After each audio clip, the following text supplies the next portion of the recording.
Cristiano Becker. Senhor presidente, colegas, né, como é bom ouvir a fala das pessoas mais experientes que nós temos nessa casa. Né, Eloy?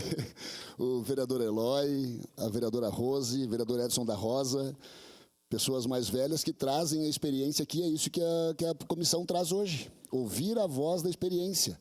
Né? Por vezes também ligo para o meu pai, não por ter sido vereador dessa casa por 6 mandatos, ter sido presidente por 3, claro também, por óbvio, né? mas pela pessoa que já tem muito mais experiência de vida do que eu e ensina muitas coisas. Eu vejo hoje eu, aposentado da Brigada Militar, como tenente, tenho muito para conversar e para ensinar para a gurizada que está entrando hoje. Né? Não sou idoso, claro, ainda, né? Mas logo estou chegando ali. Estou com 52 anos hoje, daqui uns dias. Né? Então, e é motivo de orgulho. E é motivo de orgulho. E que bom trazermos essas pessoas para cá.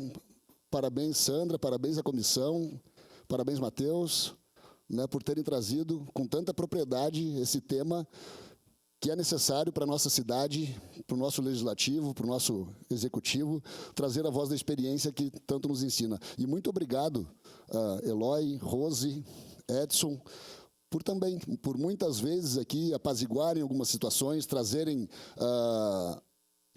histórias, né, que é o que a vida ensina, né, e que vocês trazem com tanta propriedade. Era isso, senhor presidente, muito obrigado. Obrigado, vereador.